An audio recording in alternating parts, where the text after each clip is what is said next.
Good evening. I call to order the Planning Commission and Town Council joint public hearing in the Planning Commission regular meeting, Cape Charles Civic Center, 500 Tazewell Avenue, November 18th.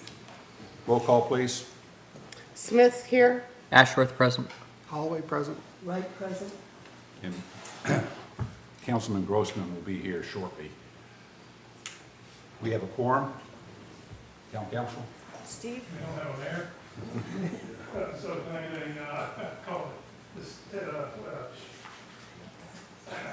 public hearing for town council, roll call, please. Buckles, present. You the president. Holloway present. Present. And Grossman's here, so we have a quorum and we'll have more of a quorum. Can we all stand for a moment of silence followed by the Pledge of Allegiance?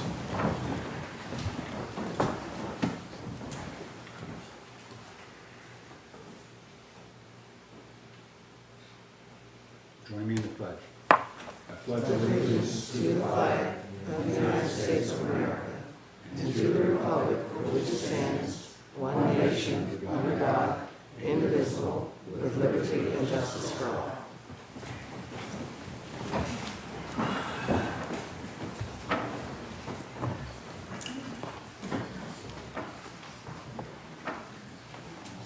Do I have a motion to approve the consent agenda?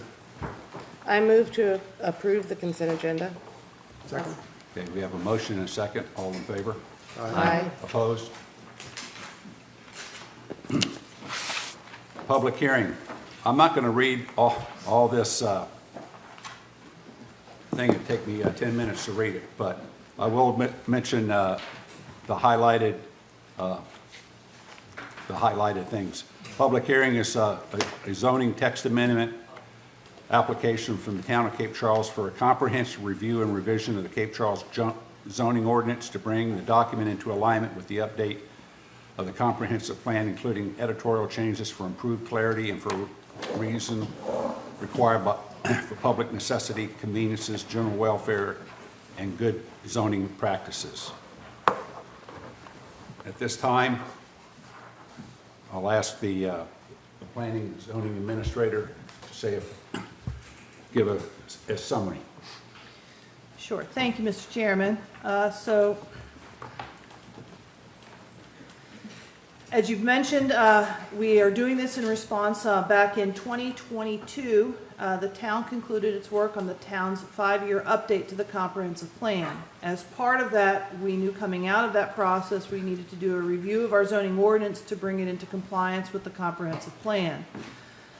We utilized the services of Summit Engineering for a portion of this process. As you may recall, this has been an ongoing, long-term effort for the Planning Commission and the Town Council and staff.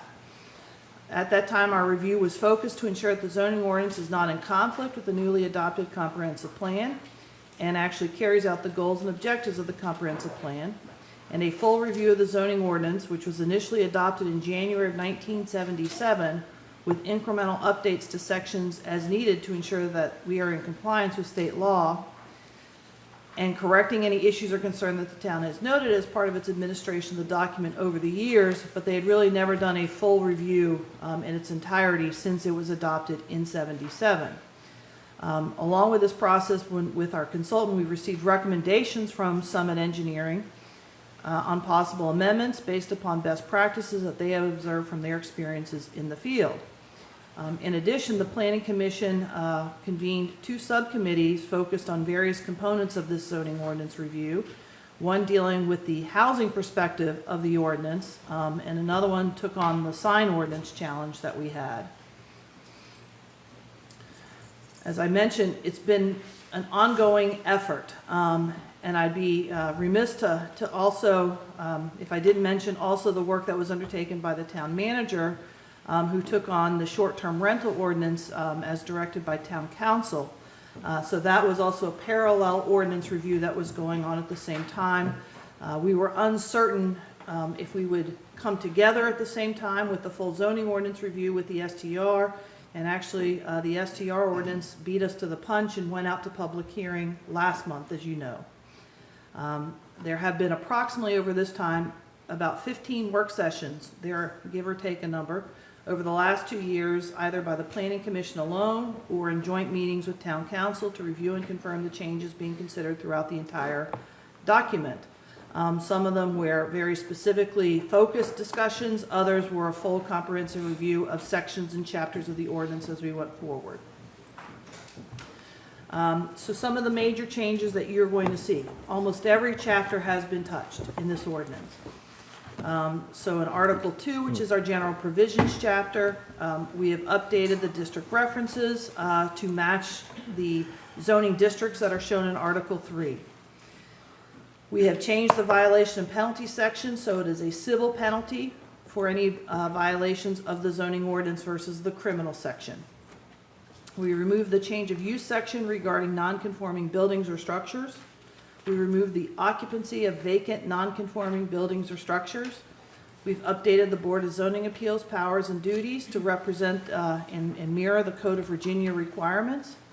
And we've also just moved the definition section out of Article 2 and placed it into its own appendix, now Appendix A. In Article 3, we've made several changes here. Some were formatting.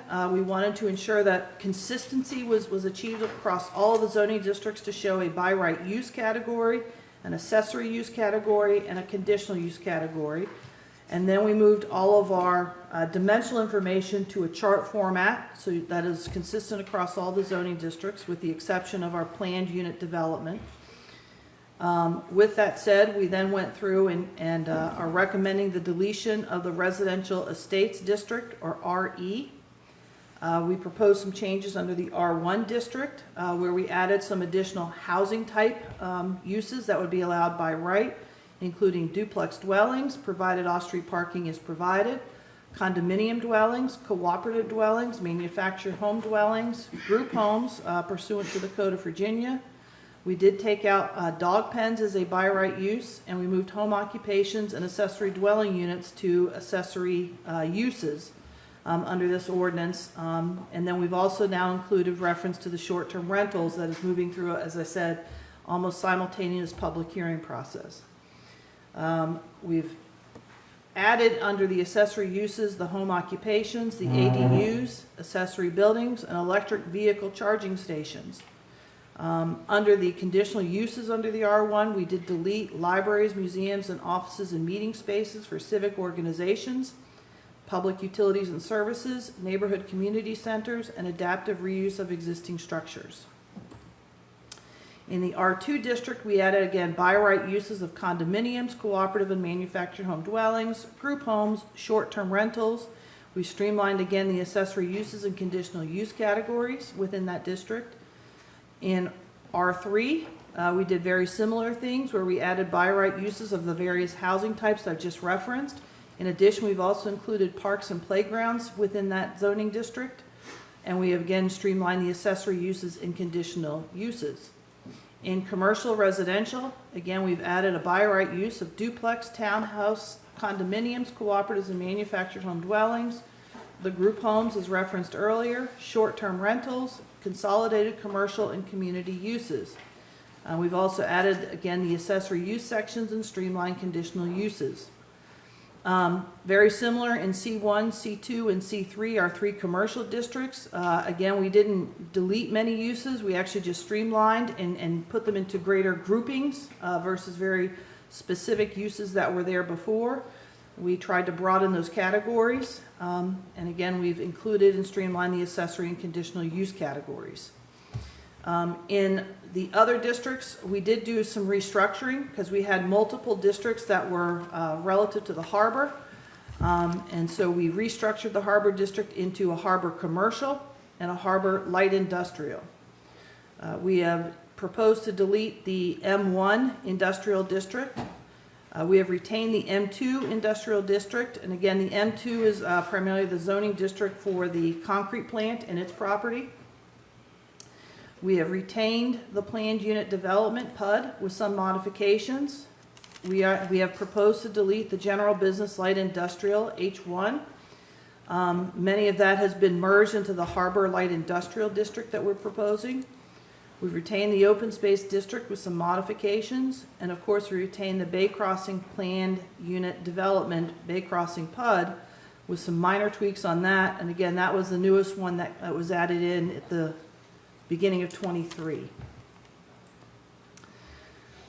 In Article 4, it's our general regulations applicable to all districts. We did revise the home-based occupation section. We deleted the current sign regulation and replaced that with a brand new sign regulation, and we actually moved that to its own chapter. It's in Article 5 now. Under our exceptions to the regulation sections, we made some clarifications and minor corrections within that section. We did some revisions to the conditional use permits procedures, some small tweaks to the off-street parking and loading standards. Again, some modifications to our demolition policy to bring it consistent throughout the entire ordinance as well as with the town code that deals with demolition. We also added a section into the swimming pool regulations that requires fencing as a requirement and not just an option there. Under the section where we had exterior lighting, we deleted that section and we added a brand new section there dealing with outdoor lighting. We also have added a new section addressing solar panels performance standards and design regulations. We deleted the section on wind turbines, and we added 2 new sections which previously had been in Article 3. They were design standards or performance standards, both for the residential district and commercial. We just moved all the performance standards to show up in Article 4 now. As part of that, we also added a new section regarding sidewalk development for infill lots. So we wanted to put that into a requirement in our zoning ordinance. We also added a new section dealing with accommodations relative to the Americans with Disabilities Act and the Fair Housing Act. And of course, as I've mentioned, we've continued to, as the short-term rental regulations went out to public hearing, that document, as it went to public hearing, was incorporated into this document. I do want to stress to everybody, the document you have before you this evening does not contain any recommendations from the Planning Commission on the short-term rentals, because that, again, was not what we had before us when we went out to public hearing.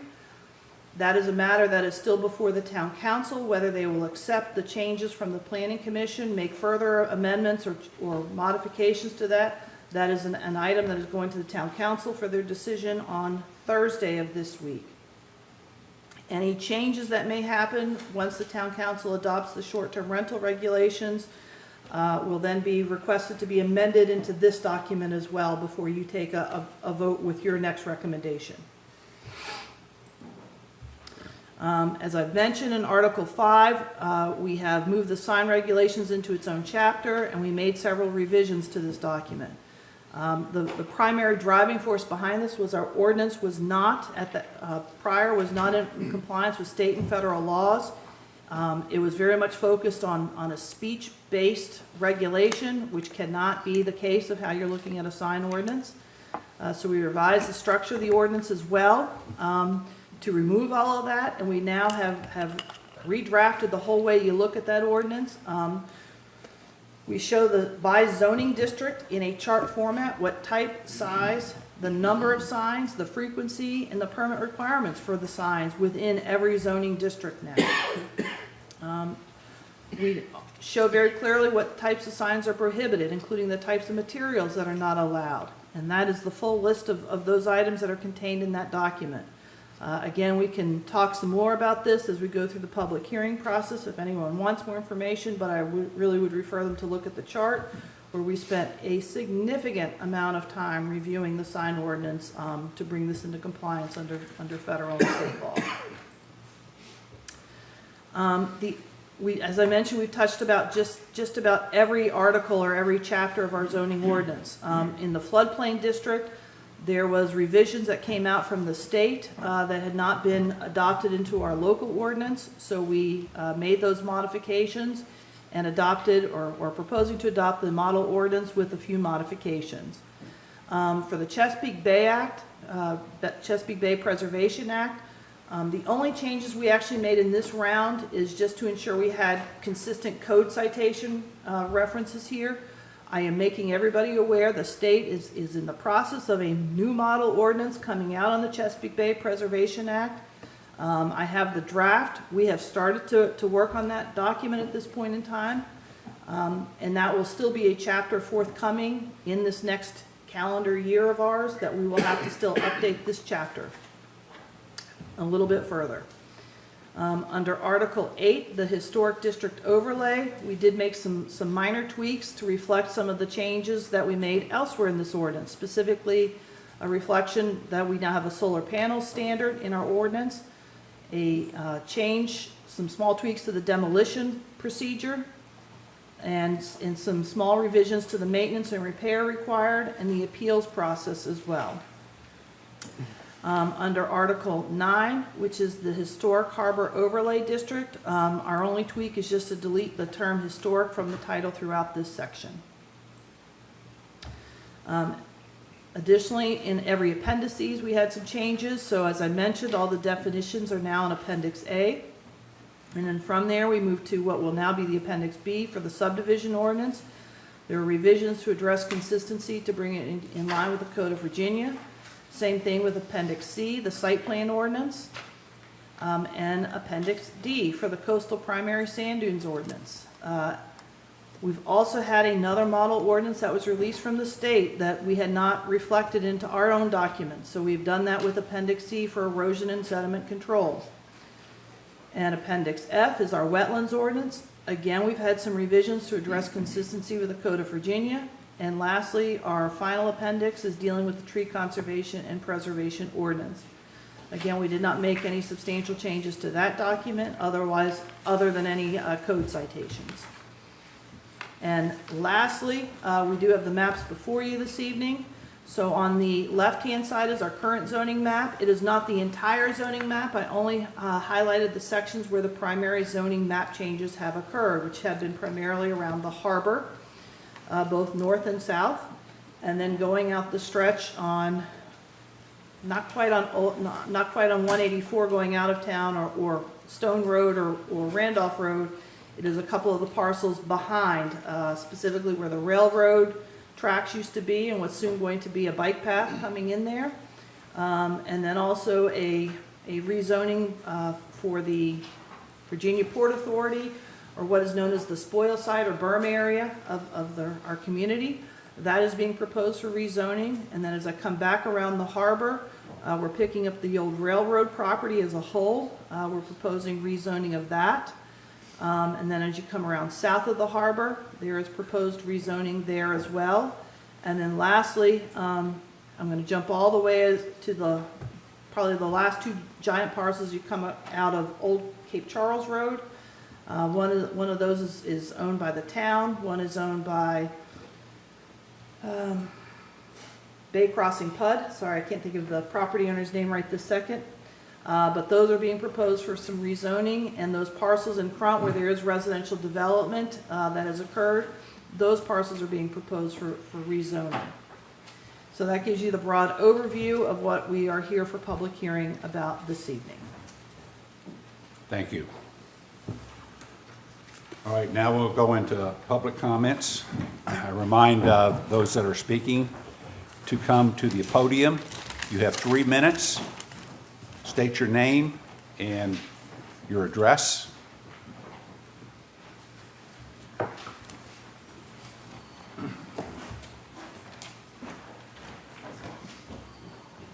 you.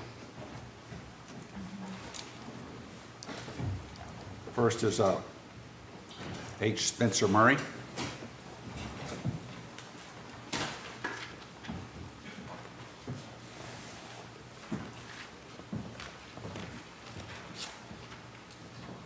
Good evening, everyone. Commissioner, Chairman Strand. I've been working on this for 7 years, so it's going to be difficult to talk about it in 3 minutes. I'll do my best. I'm Spencer Murray. I'm President and Chief Executive Officer of Canoni Atlantic Company, the owner of the railroad with the Appomattox Northampton Transportation District Commission, who owns all of the stock of Canoni Atlantic. Tonight we're looking at rezoning of the 40, as Katie mentioned, the 42.1 acres of the old railroad yard. and it's 28.9 acres of the old ball field down toward the brewery. On behalf of those boards, I'd like to say that we consider the assets owned by the railroad, we consider them actually owned by all of the citizens of the Eastern Shore. Clearly, we desire whatever happens in the zoning and whatever the ultimate future of the rail yard is, we want it to be beneficial to the town, the counties, and the whole Eastern Shore. Clearly, you all control the zoning, as we're doing tonight, you control the infrastructure. And I do have additional questions. Originally, it was talked about making this 42 acres a PUD. There were some changes to that, and now it is harbor commercial. And I'd like to know if a PUD can be put within that harbor commercial. I didn't read any prohibitions about whether or not a PUD, which is now 5 acres and greater, can be in that. And also, what would the setback be from Mason Street on that side? I'd like to know that too. Reading the intent, I think it's a working waterfront. I think access to water, pedestrian access, and it appears to be, from the uses, to be mixed use as much as anything. I would like to say that I think in some cases the 40-foot height, hopefully that could be increased to 55 feet with conditional use in certain places where it doesn't matter. As Katie mentioned, you know, in 7 years, since 2018, some of you all will remember the 2 old locomotives out there that didn't work forever, all of the tracks, the mess, and so forth. We have cleaned that up. We have a path now, a multimodal path going from Cape Charles that's already funded out to Route 13 and then over to Chariton. When we basically took over the railroad from Richard Foster and Cassett Incorporated, Bay Coast, they abandoned the railroad. All of the employees quit on the same day. We had nothing. We brought it back to life, and we hope that through the zoning and through working with the town, we can make this a real benefit to both the county, the town, and everyone. It is really a wonderful piece of property. And thank you so much, Mr. Chairman. Thank you.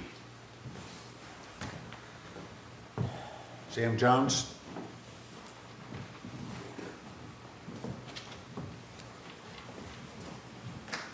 Members of the Town Council and the Planning Commission, my name is Sam Jones, and my wife Julie and I live at 538 Monroe Avenue. Thank you for the opportunity to speak and for your service to the town of Cape Charles. During the town's review process on short-term rentals, I was asked to serve as the Cape Charles Historic District Civic League representative on the Town Manager's Committee looking at this issue. After several months of work, that committee provided the Town Council with a set of recommendations which, as a package, address this issue. Several of those recommendations are included in the zoning changes currently under your consideration. During our review, the committee considered whether putting the requirement for a special or conditional use permit in place was necessary. At that time, the committee decided no, since its recommendations already included placing a limit on the number of short-term rentals in town, a recommendation that the Town Council subsequently rejected. Given that placing a limit on the total number of SDRs is not currently under consideration, I recommend that the Planning Commission and the Town Council include a requirement for a special or conditional use permit in this zoning update. Putting this requirement in place would ensure that neighbors are notified when a property is transitioning to an SDR. It will allow an assessment by the town of how an additional SDR impacts rental density within a given block or street. It would allow the town to assess the availability of parking within a given block and other factors that might come into play. I would note that Northampton County is considering a similar approach in areas that have nowhere near the SDR density of Cape Charles. Thank you. Thank you. Mayor Baldwin?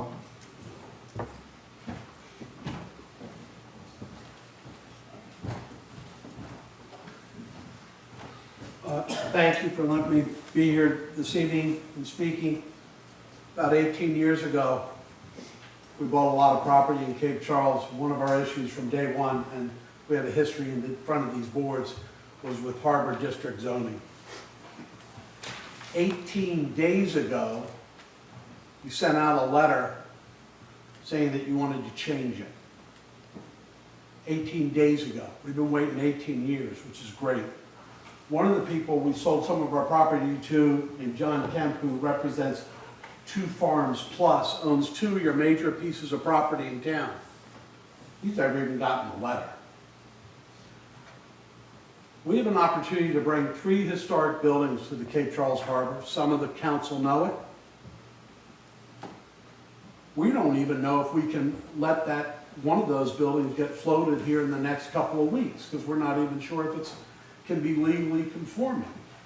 So I ask you guys as appointees and people who are elected, pick up the phone and call some of the property owners and the guys paying the taxes. Ask them if it works before you vote on it, please. Thanks. Thank you. Donna Kohler.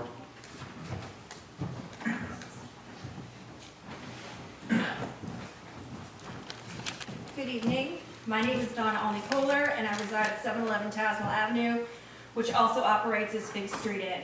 I am here to speak against short-term rental as a by-right use in residential districts. Short-term rentals are businesses and should be regulated as businesses. One thing made clear to me in the STR discussions is that blanket regulations will not serve our community. I believe a conditional use permit is the best process for managing STR businesses. My business is located in a residential district and operates with a CUP. The same requirement should apply to short-term rentals.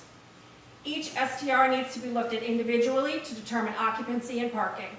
We should not discount the CUP process because we don't want it to be time-consuming or labor-intensive. There are STRs that could provide off-street parking for cars or golf carts, and it should not matter if they are a smaller or larger property. If they have the capacity to put in off-street parking, why not require off-street parking for that business? Look at it on a case-by-case basis. Building code requires square footage per person, and a bedroom needs to be measured to determine occupancy. Just because dual bunk beds can physically fit in a bedroom does not mean that bedroom should be approved for 4-person occupancy.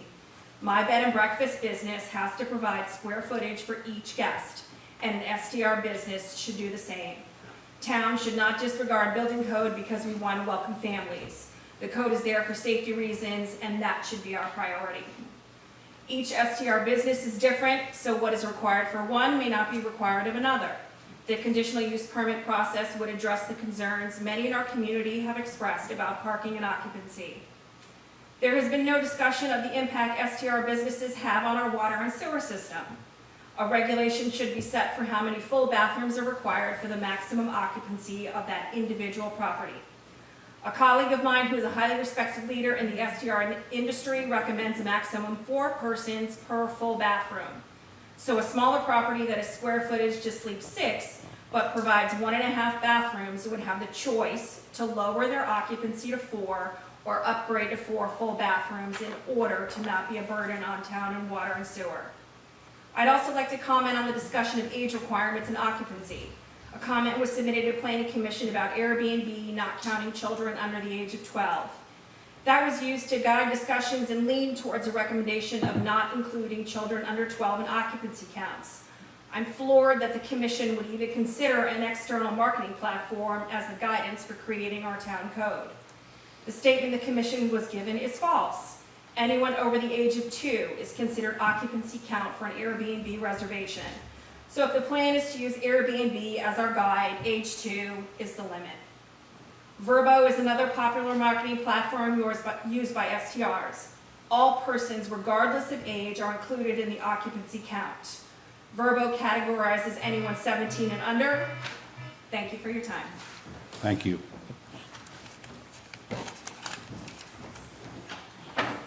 Elsie McMath.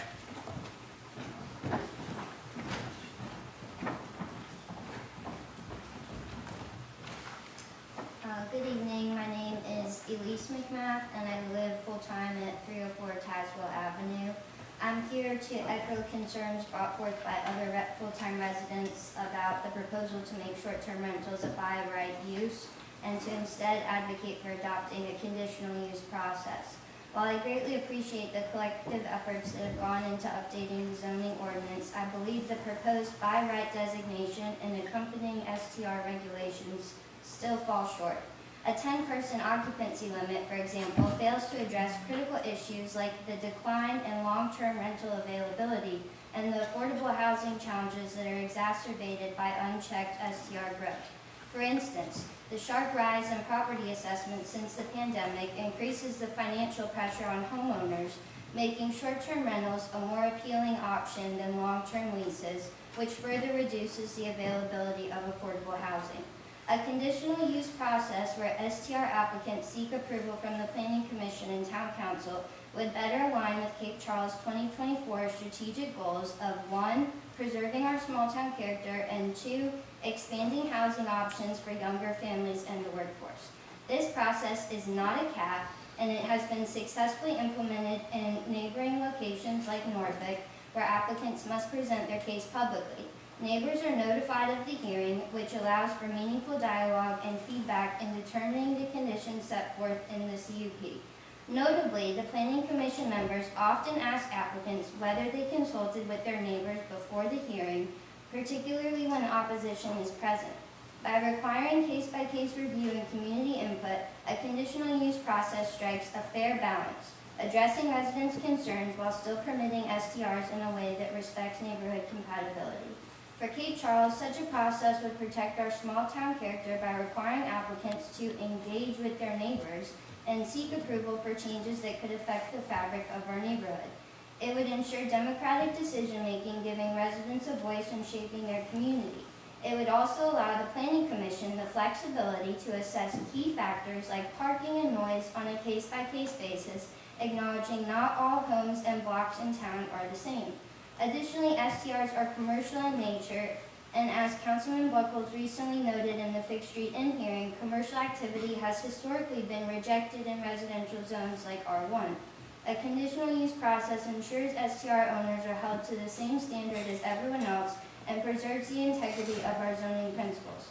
Cape Charles has an opportunity to strike balance between economic growth and community preservation, and I urge you to please opt for a conditional use process that ensures a fair, transparent, and community-driven approach to regulating STRs. Thank you for your time and consideration. Thank you. Evan Ripley? He's nice. Okay. Ed Wells?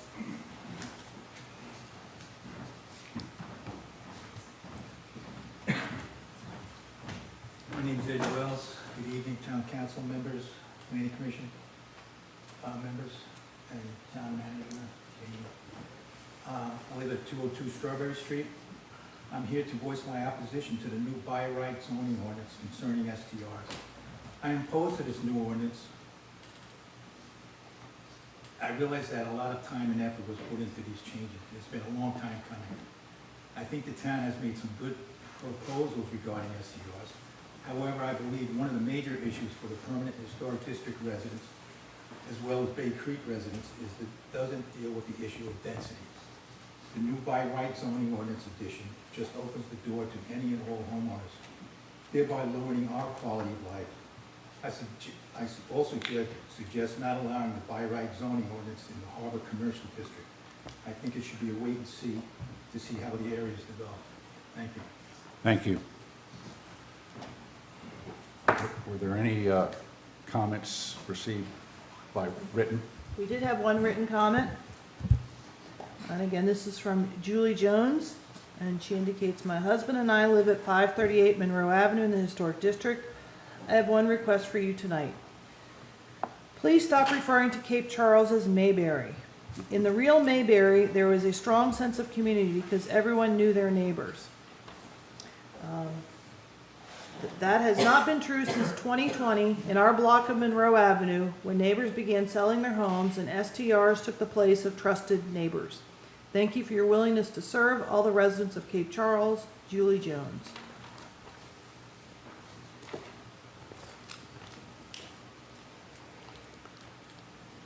All right, that concludes our public comments. Do I have I'll make a motion that we close public hearing. Second. we have a motion to close the public hearing and a second. All in favor, say aye. Aye. Opposed, nay. I got a motion from council to close the public hearing. So moved. Second. All in favor? Aye. Any opposed? Council is dismissed.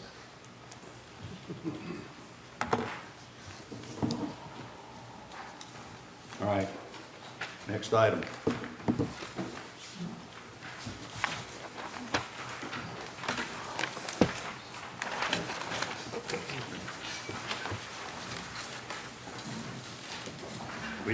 We have no unfinished business, new business, discussion on planning commission recommendation on matter that was held during the public hearing.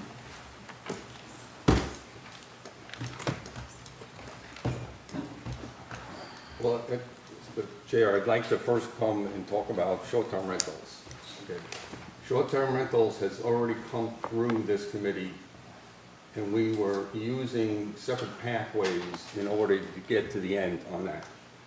So right now, these particular comments made tonight should be applicable to town council Thursday night when they take up that particular issue. So right now, I'm not sure why it was folded in tonight to the whole document, which was fine, but we have been going down parallel paths on that.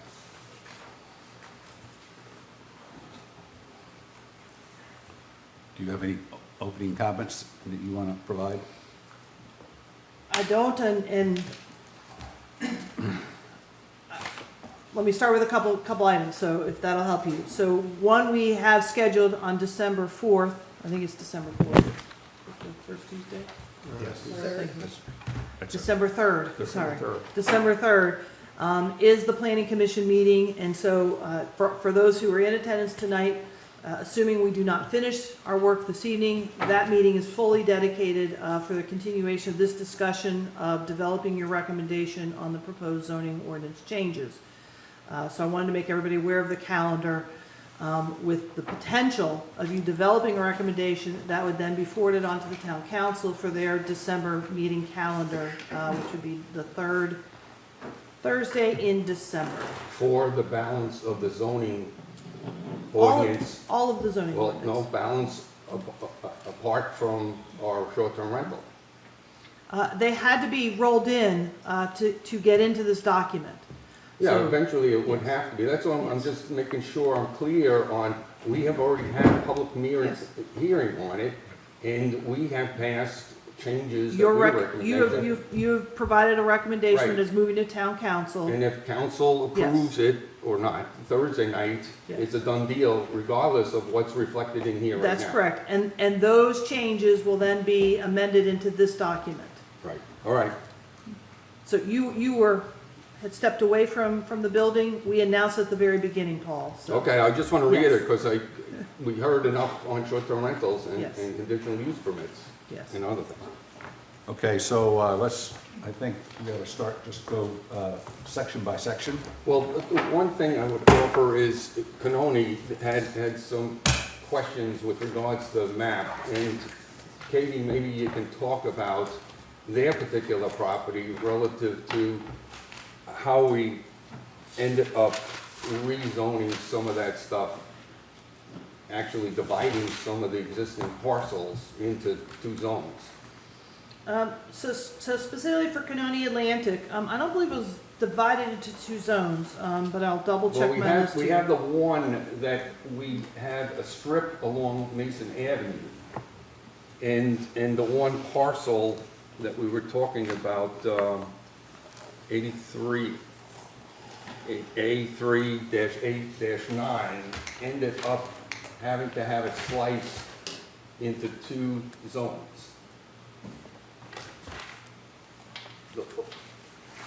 We made commercial along Mason. You made that parcel, that entire parcel, harbor commercial. 83A3-A-9. Okay, but there's a Yes. number of other parcels there along Mason that was also changed to commercial, right? Well, let me address ahead, go ahead. the questions that were raised by Mr. Murray, if you don't mind.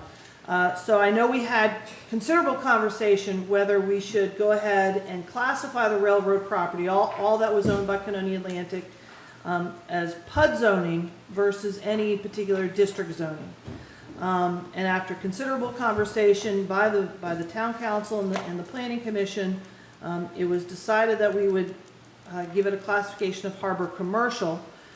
Yes, whether it be the current owner of Canoni Atlantic or any future owner of that property, some or all, a portion of that property can be petitioned to be zoned to a PUD.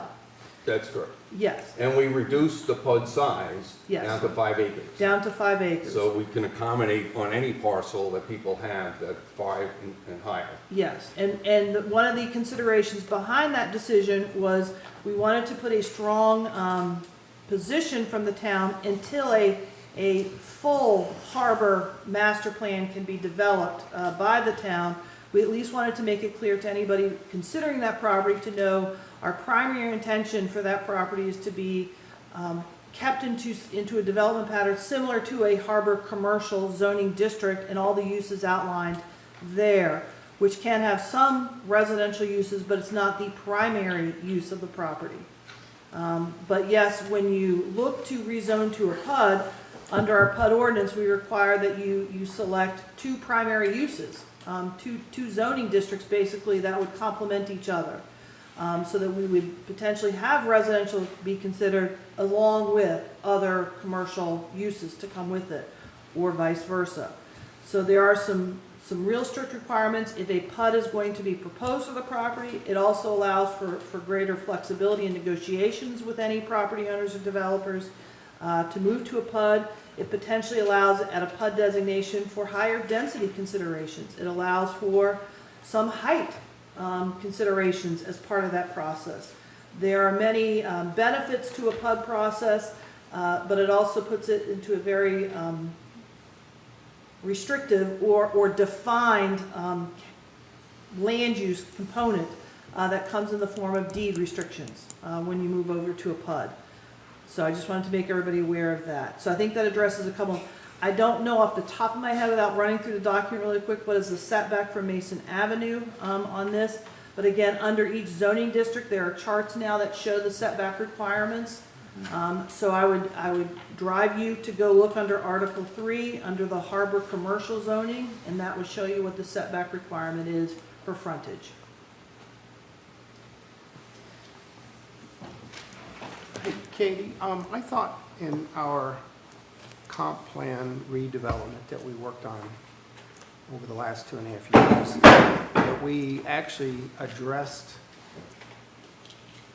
the possibility of keeping the height restriction in that harbor area the same as it is on the CR on Mason Avenue, not taller than that. I thought we had talked about that. Sure. So in the CR, you want to talk that one first? I just want to make sure which one you want to do first. Sure. Okay. Second. In the CR, we have a max height of 40 feet. Right, So that's commercial residential. right.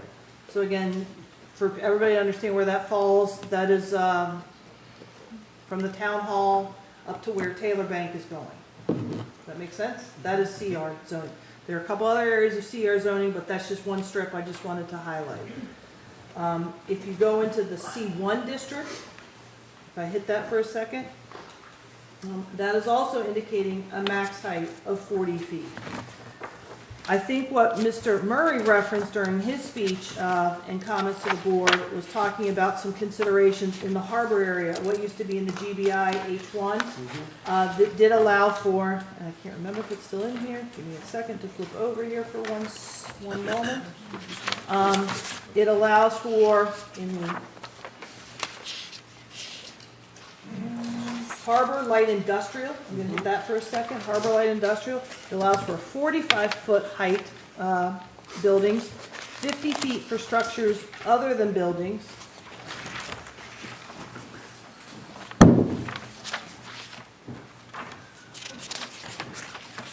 think I captured that one. I just want to make sure that was all of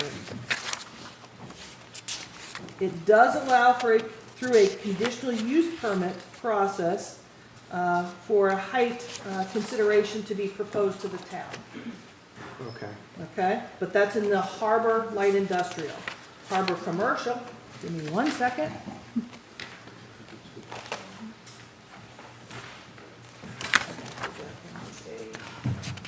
we go.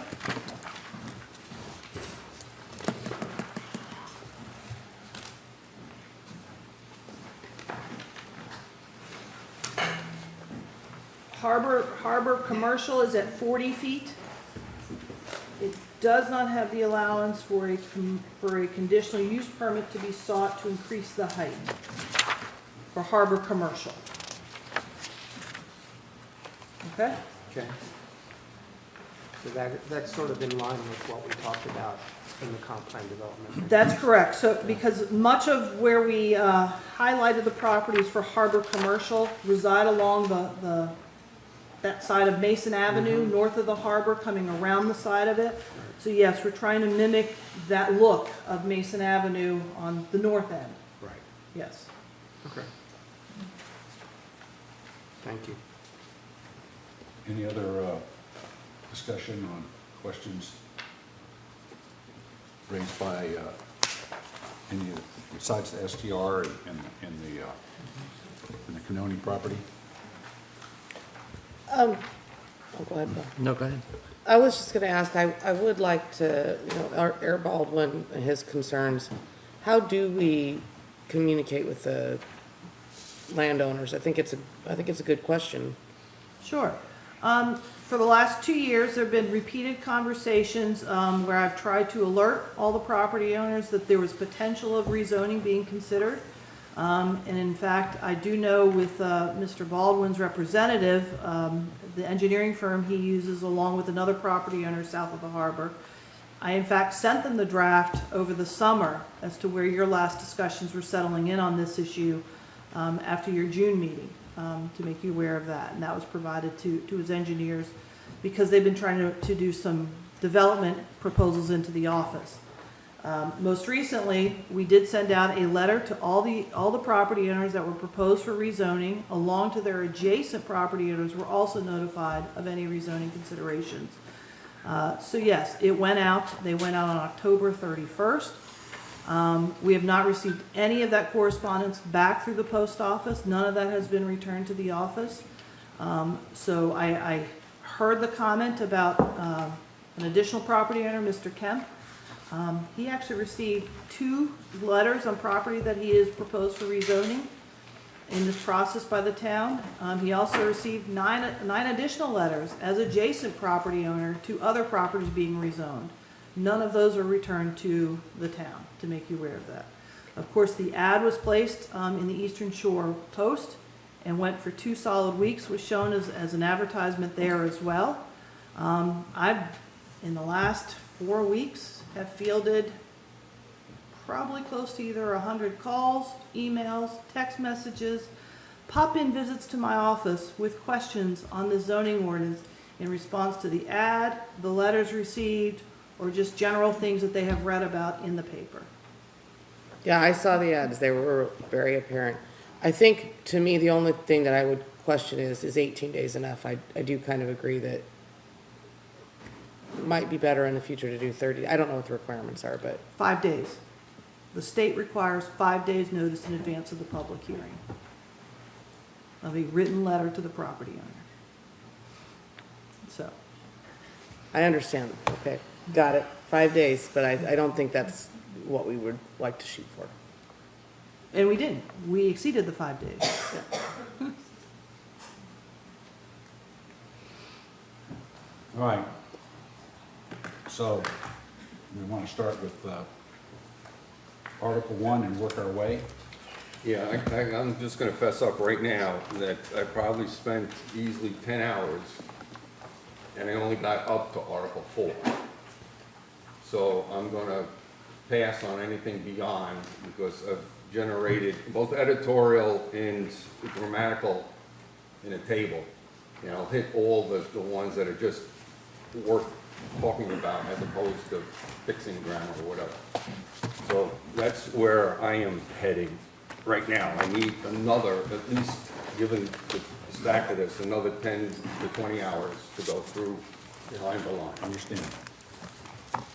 All right, so Article 1 starts on page 2. So,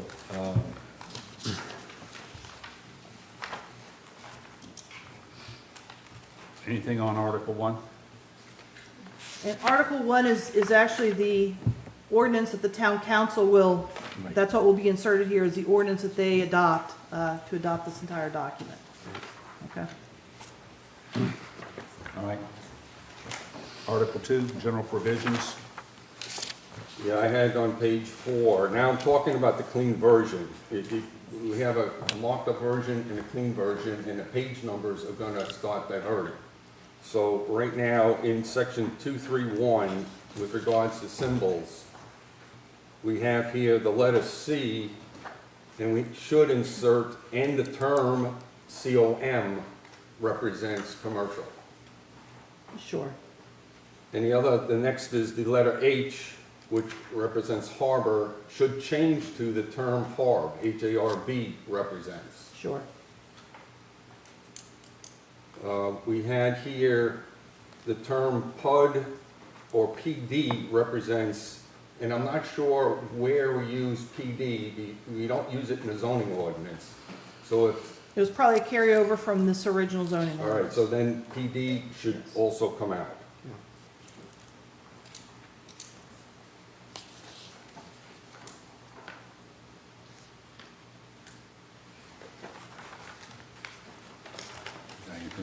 Anything else? 232A, the 232A, let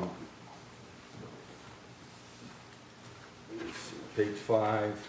We refer to page 2 that we're going to insert the map. You really want it on page 2 as opposed to putting it in an appendix, which a lot of people do. I don't know when you finally format this, is there going to be a really page 2 and what is it?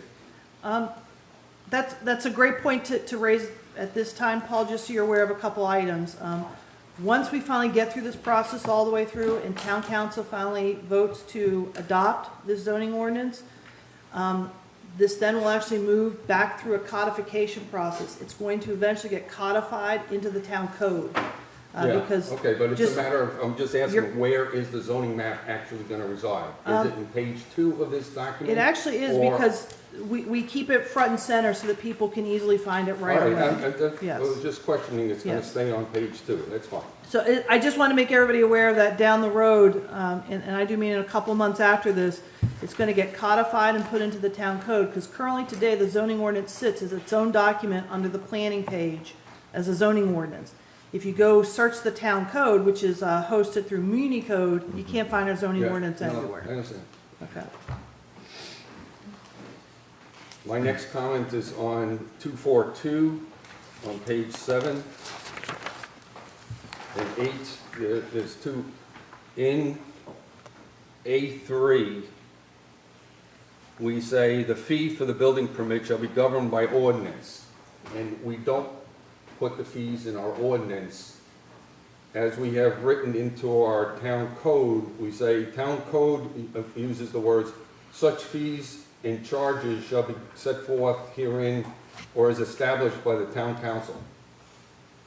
So I'm suggesting for item number 3, those words should be used that's consistent with our town code.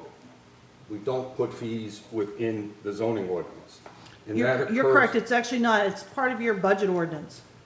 Okay, but in any case, it's set by town council. So what I'm saying there, and then item number 4 on page 8 has the same phrase, the fee for certification of occupancy is governed by ordinance. Sure. All right, so those two. All right. My next one is 253. Nope, I take it back. The top of page 11 talks about sections 256 through 50 is reserved. And right now, we've renumbered, so it should be 2.5.4-60, or take this whole line out. The fact that we're reserving sections. We can take it out. That's I'd fine. say take it out then.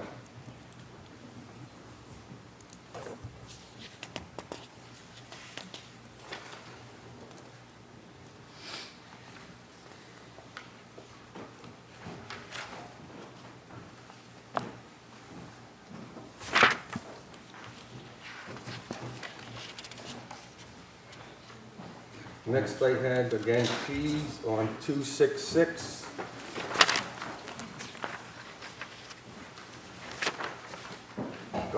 Fees governed by ordinance, they have to address using the right phrase, governed by town council or whatever.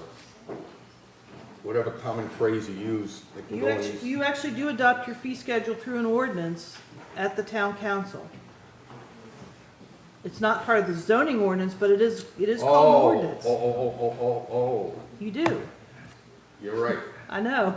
We have ordinances, ordinance and resolutions. Sorry. Do I have to confess to everybody I made mistakes? On this date, we are writing this down at 6:55. I think I need to stop. Jack, can you take some pictures? All right, so it's not zoning ordinance, it's No, ordinance, and it you're is right. So I withdraw those 3 comments. Damn it.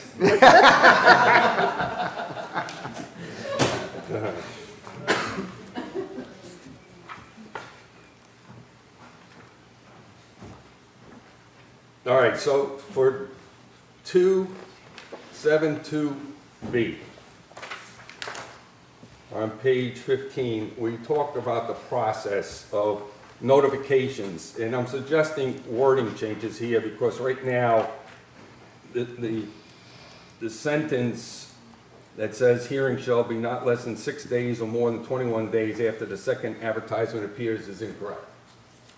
So what I'm offering is to be clear with the code, Virginia code, state code.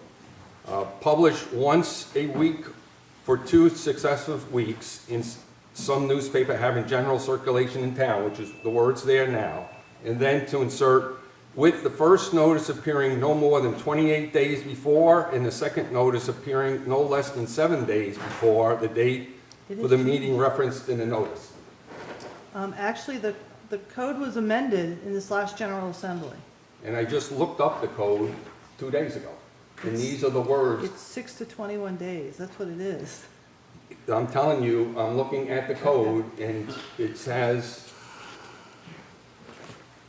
normally I print it out, but Okay. it says We'll 7 con- days. We'll confirm that just to make That's right. sure. All right. Okay. But it has to be clearer, and I'll give Jack my notes here. Once I'm finished, that you can use the phrase if it's appropriate. But right now, these words don't line up. Okay. Yeah, come on.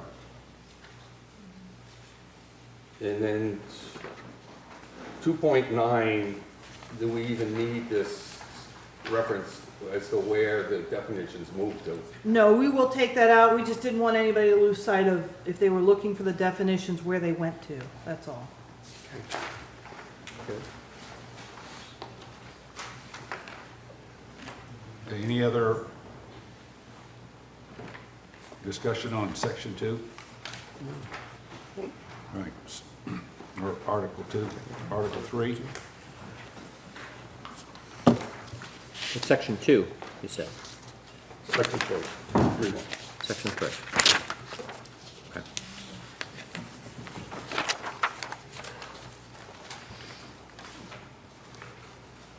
Okay, so that brings us to article 3, district regulations. So I have comment right on the section for the introduction there, the section 3.1A. We have references there in the middle of the paragraph that describe in section 36-A of this ordinance, which you don't have, known as the commercial district, which states, and this quote, I'm not sure where this quote comes from. If you look at the commercial C1, you won't find this quote. So what I'm suggesting is the following. And to restrict all activities of a commercial nature, which is written there, strike out as described in section 36-A, strike out these commercial activities and continue on with are characterized by high traffic, blah, blah, blah.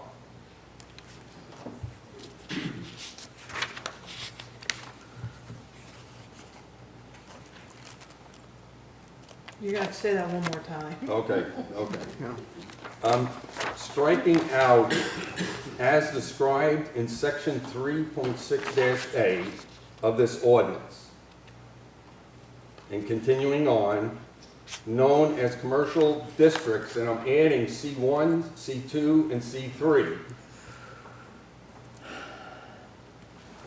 which, and then strike out states, these commercial activities, and continue on with the are characterized by.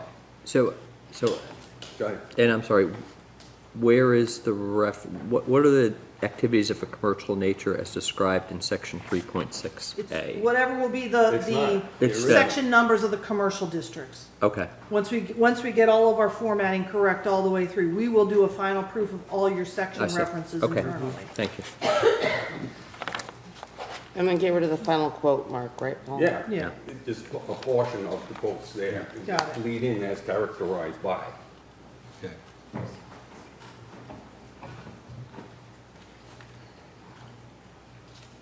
For the bottom there, D, section D, we have bed and breakfast, and we have all the caveats listed as to what a B&B has to achieve. We talked about removing this from here and putting it into section 4. Because every time we talk about B&Bs, it should be consistent with these particular items there, family occupied, single-family dwelling appearance, blah, blah, blah. That should all go into section 4, or, yeah, section 4. And we can put it into 4.1, I think, other regulations. We'll find the right section with to the stick it in, accessories. but you'd like to move it over as Yeah, a because performance sometimes you'll see standard. bed and breakfast with these caveats in there, and then other times you just see the words bed and breakfast. It's like, well, okay, you gotta be consistent as to where you're going to be pulling out those. Okay?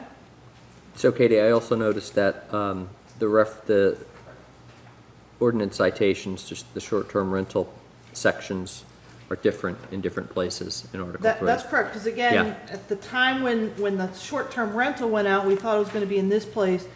Since this document got a little closer to getting finalized, it bumped the numbering again. Right, we have the STR regulations at 4.14, and they're referenced 4.15, Yeah. Change again, because I 4.12. now gotta put the Yeah. bed and breakfast into the Right. standard somewhere. Yeah, so that's, you know, the table I have grammatical, and that's listed on Right. each and every place, so I'm not even talking about those.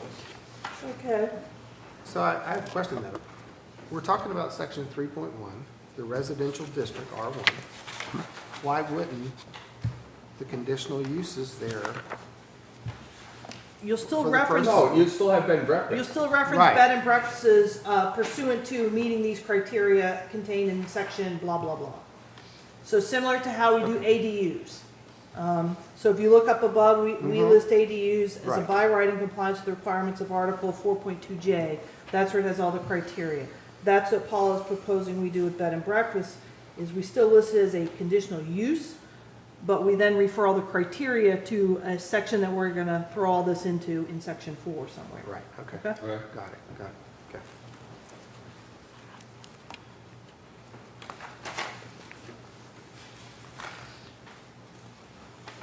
I should note in the table as you come to it, I recognize the chart didn't fully expand for us. The minimum lot size is 5,600 square feet, not a comma 600 square feet.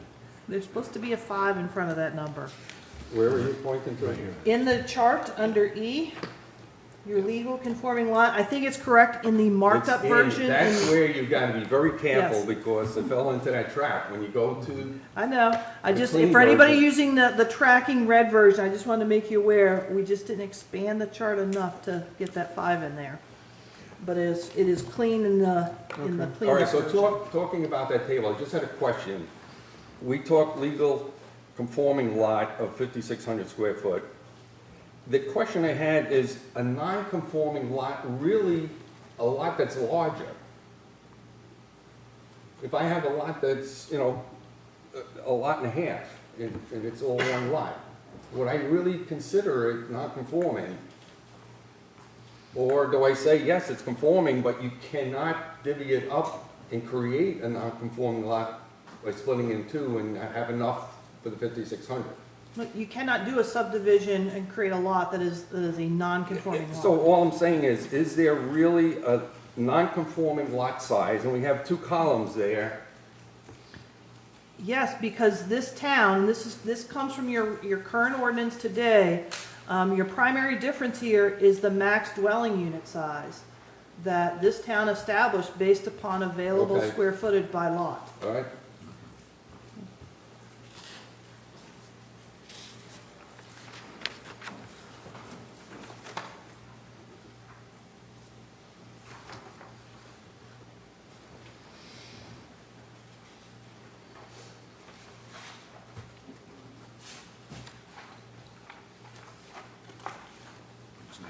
I had on the 3-3. Go ahead, Libby. Not just small spelling error, the prevailing standard, 6 square. And attributes right above it. We'll check, we'll verify spelling. Yep. Oh, I see it right here. Thank you. 6 square. All right, my next comment is on page 23, and it deals with the multifamily project development table. I believe we had said in the top, we have townhomes, 3 acres minimum. That's really what's there. The sentence below should be moved to additional development requirements.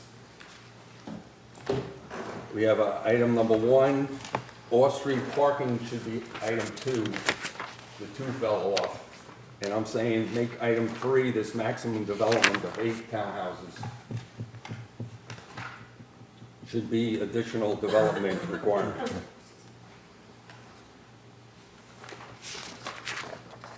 Do you see what I'm saying there, Kate? What page are you on? I'm on page 23 of the clean version. Or 26 and 27 of the 26. markup version, Yes. yeah. 26. Okay. All right, and as you can see on the next page, 24, when we talk permitted uses, there's an example of bed and breakfast without the caveats. Sure. All right, so that's why I'm saying,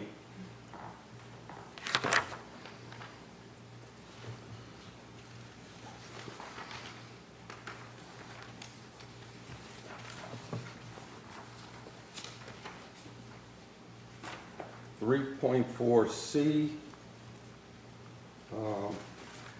on page 25, 26. For permitted uses, we dropped uses which are customary.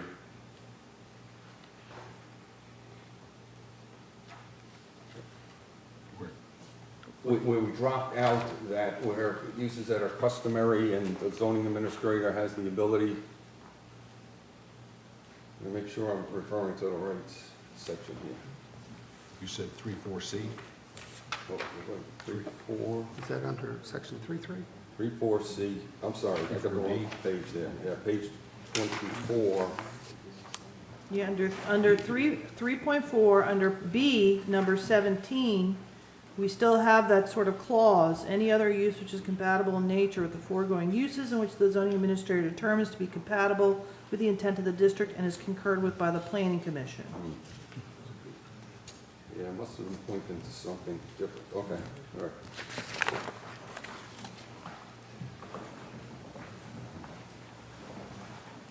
All right, the next one I had was 35B1. The very first sentence talks about the Harbor District, and we need to remove, just remove that phrase, "of the Harbor District." Correct. The area along. Thank you.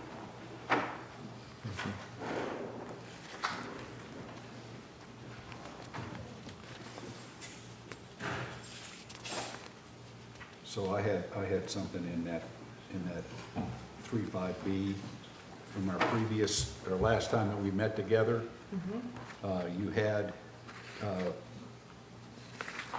right before C, you had, all utilities shall be installed underground. That's actually a requirement under our performance standards. Okay, so that was moved to that? Okay. Yes. Yeah, we gotta check because that hasn't always been moved in each of our districts, and Sure. I'll come across those comments too. Sure.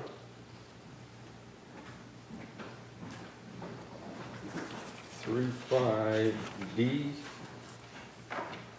is gonna be a common element here where we have accessory uses. In previous districts, we have home offices per section 4.0 in the residential uses. We should add home office and reference the section To the accessory right, use. 4.0. In that comment, you'll see as we go through each of these districts, that should be added as an accessory use. Every time we have residential possibilities in a district. Add home occupation. or Right, home office. right.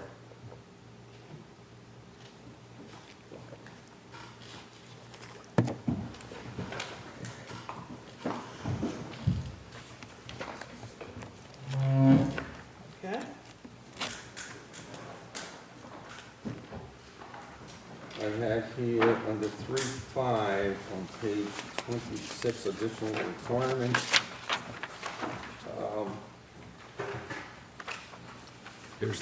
There was a setback in here for that, on the mixed use area that he was talking about. Rear setback is 10 feet maximum. Side set, what's that side setback? It's got a 0 in there, is that right? Again, the C1 is Mason Avenue, your general current, Right, but we're talking that whole area, including the south side. no. Only a very small portion of the south side would be applicable to this. But not all of the railroad property is proposed C1. Well, okay, so you've got B, 35B is the Main Street mixed use area, and you have what that is defined, Yep, okay? So, so that's correct. Okay. That narrow strip, Jack, you got your map on you? Flip me that, unproposed.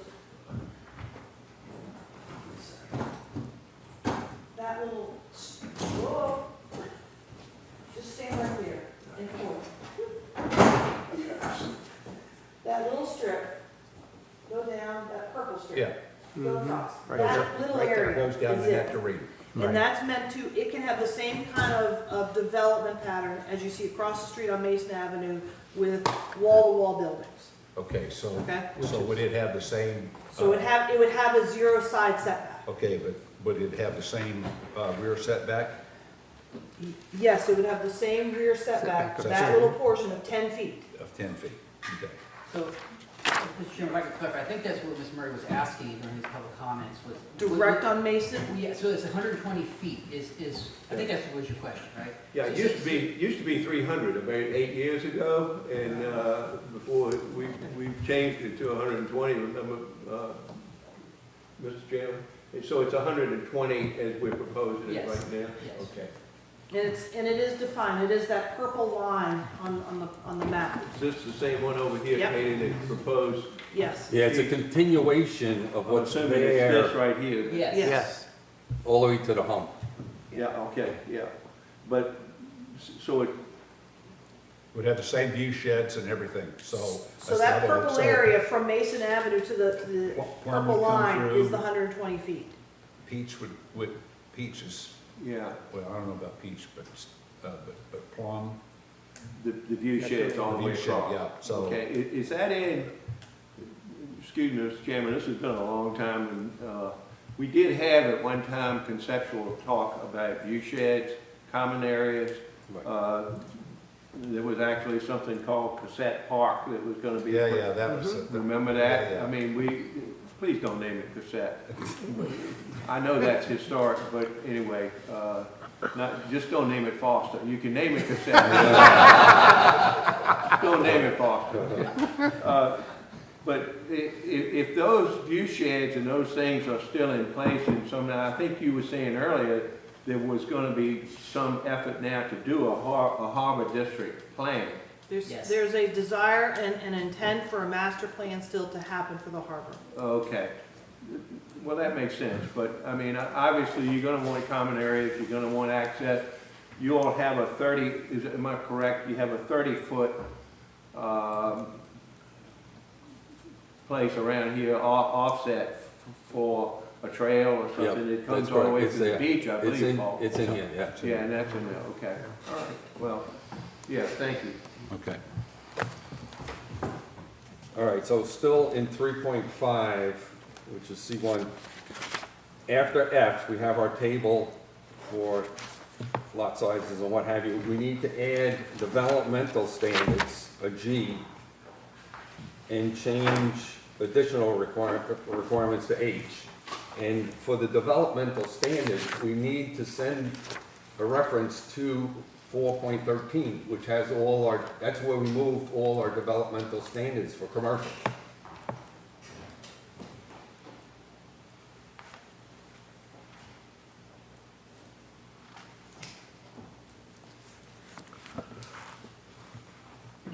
And we'll see that on other commercial. So actually, we can include that sort of notation in all the R districts and all the commercial districts where I have moved all those development Correct, standards into correct, section correct, 4. correct. That's just trying to be Chapter 4. consistent with, right, where we Okay. sent it. Okay. We can do that.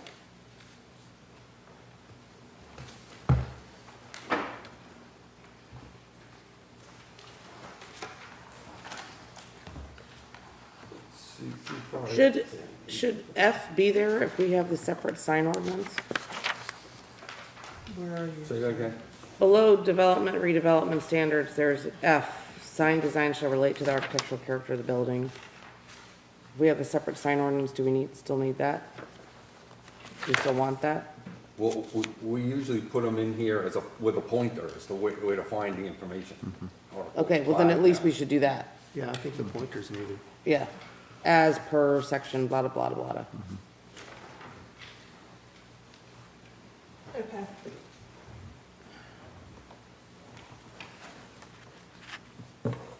I'd hate for all the work that Bill and Katie and I did to go unnoticed on the sign ordinance. That was heavily rewritten by the attorney, sorry.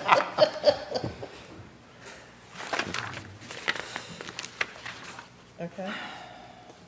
So when you go into 3.7, again, we have our table with all the parameters, and there's an example of the phraseology that we should be using for development standards.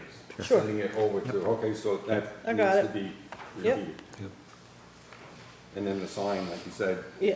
a pointer. Just a cross-reference.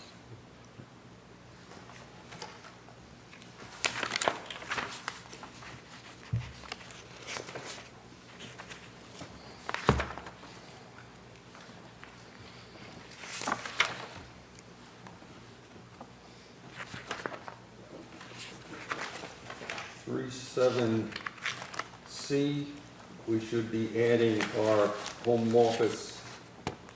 I've got Also, that, we said that? I've got that note all the way through now, don't All worry. right. Okay. 3.8C, we have that same comments. Developmental standards needs to be added, we talked about. Referencing article for signs, we talked about.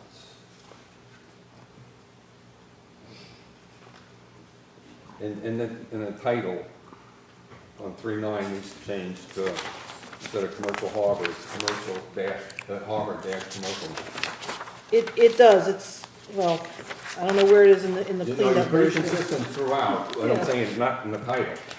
I have it as Harbor Dash Commercial District. Was it the intent to leave? Should it be flipped Commercial Dash Harbor? Is that what you're telling me? No, what I'm saying is to be consistent, our use is harbor dash commercial, Okay. right? In section 3.8, the table there under E, was the intention to leave lot size vacant? There was never a defined lot size in our current ordinance, and we never reached Okay, agreement to set one. okay. So again, these are these very Right. small, Yeah. I'm gonna roll right up in a second. These lots here, Mm-hmm. yeah. Okay, thank you. And a lot of them are at 5,600 square feet, but there are some that are smaller. Right.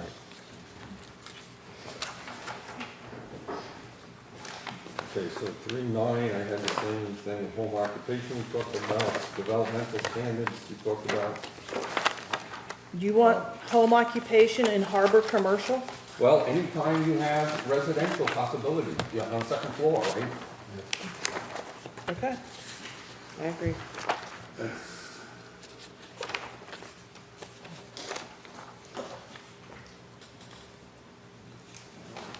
Now, under 3.9 harbor, this is where we don't have any additional requirements, which you should add, that talks about utilities underground and Article 5 for signs.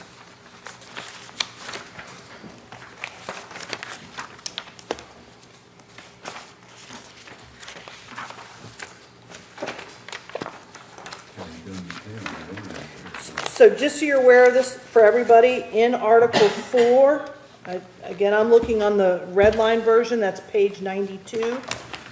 We have a general clause, utility lines underground. All new utility lines, such as electric, telephone, cat, or other similar lines shall be installed underground. Shall be applied to lines serving individual sites, blah, blah, blah. So we have it there, we can make reference to that. It's a development standard that we have in Okay, Article 4. okay, that's what I'm saying, we need to be Yes. consistent on Yes. just the use of Yep, both signs, anywhere there's possibility of signs, and underground. we'll call it all the development standards, we're gonna refer them to go see it. That way, without calling out any particular ones, they need to go reference that whole section.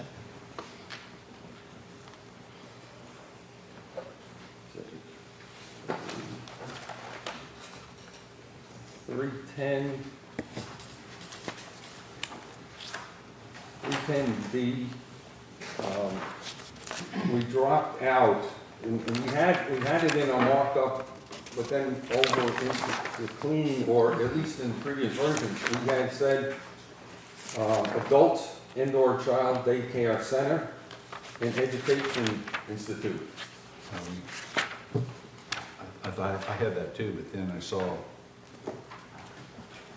It's lined out and I had them Well, I lined- went to my previous meeting notes, That's right. and we did not line it out, that's all I'm saying. Do you wish to keep an adult or child daycare center in the Harbor Light Industrial District? So that's this area Yeah, south of the harbor. Yeah, in the hotel. no, I didn't talk a hotel, I'm just talking those two items dropped off. I thought we did have the conversation to And take yeah, those my out. notes are as best as Well, I you can. know, I had in my notes too that we had recreational facilities there, and it's not in there. It was right after 21. So it wasn't listed at all. In the No, we light had- industrial, I really want to make us really clear which one we're talking about, Harbor Light Industrial. Yeah, the markup tables that you had a table with 3 columns. Right. And I went and checked off each and every one of those that was stricken. And the only thing I found is everything that lines up except for those 2 items. Okay, They weren't stricken. so if you think they should be back in as a use by right in the Harbor Well, Light I'm just saying they were Industrial, never taken out. We can Okay. talk about whether they belong there or not, it's another story. Why don't you put it back in and just tee it back up for the general discussion I at showed town- it at as town being council. deleted, so I'm sorry if my notes got it wrong. I thought it got deleted in the harbor light industrial. I think it came in as a harbor commercial usage, but not in the light Somebody need to make a motion industrial. to put it back in? You just need to tell me if that's right or wrong and what you want here. We're talking about the adult and/or child daycare center? Yeah. Yeah, an educational institution. I don't remember them being deleted either. I have a question. Under this new Harbor Light Industrial District, is the Rosenwald School part of that? No. The Rosen. It's all the light blue there, Right. I'm gonna roll that out. it's all that light blue. Yeah, That's what- Rosenwald School that's- is C1 or whatever. Is it at that little Is square? C1, this is the Rosenwald School property. Right here. It's all, Okay. And the piece of property that they had the future, it's all the light blue, it's all the It's light not. blue. It's not light blue, stop saying that, it's light red. No, I'm talking about the harbor light industrial is all light blue. Right, So okay. where the Rosenwald School is located, we are proposing to rezone that to C1. Okay. Got it. Yes. Well, I think it makes good sense to put it back in. I mean, given the statement of intent that this is going to be a place for employment uses, place for people to conduct business, and if we're going to be looking at expanding workforce housing, families are going to need daycare centers. So why not at least put it back in, and then you can tee it back up for discussion at town council. And you put it, you said that too, a strong public and recreational value, Right. and that's, So you With think, compatible new industry and employment uses. you got park plazas or natural. If you're going to have working families there, it would be nice if families have a place close by to drop off their kids if they need to. And it is, a lot of businesses now are offering on-site daycare as well as a way to attract workers, so. Excellent. All right, the next page, item 9, talks about outdoor storage so, provided. so Okay. you answered adult and child daycare, you didn't tell me what you want to do about educational institution. Because you said that one was in there before as I said well. recreational facilities. I also heard Oh, I educational said- institution. Okay, why not, like, Yeah, educational institution? Do you want I see that, no reason why it wouldn't be allowed. you want that I didn't, restored, I don't remember it, yeah. retain? And then you also want me to add something about recreation. So, Mr. Chairman, so my notes about that, we did talk about that and specifically excluded it. Because remember, this is light industrial, we're trying to promote business here. If you start putting recreational activities in that area, then people will then complain about the industrial activity that's going on. So we have places for recreational facilities that are more appropriate, but we decided, we had a discussion that we would exclude it here. We did. If we, so I wonder if it's worth revisiting. I know no one's gonna be happy with me, but I agree with outdoor recreation like a ballpark or, a tennis court. But a lot of places are doing indoor, like inside buildings, indoor recreational facilities As a business. as a business. Well, that's a business. Yeah. Right. So are we saying you can't have an indoor pickleball court that's inside a building in light industrial? I know, I'm pretty sure all the people that live by the park would like it to go move over. Just asking. Would they like being run over by tractor trailer trucks while they're trying to get there?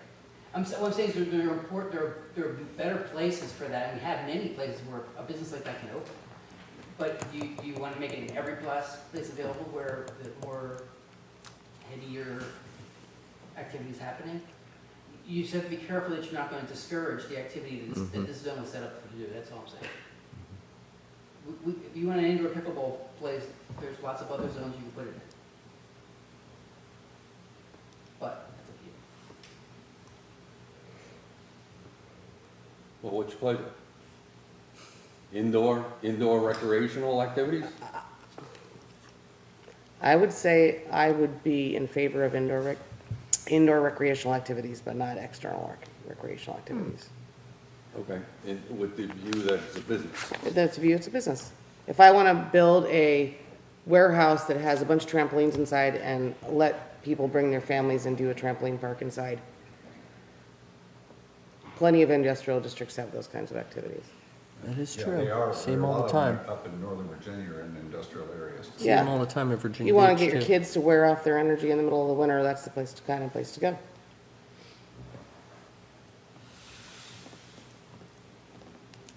So that would actually be part of the PC recommendation. This is not just a cleanup issue. Right. Yeah. Indoor Or recreation. we'll actually make it a conditional use, so you can evaluate it, based on, so that everything else is being developed. A conditional use would be fine. Yeah. Would, yeah.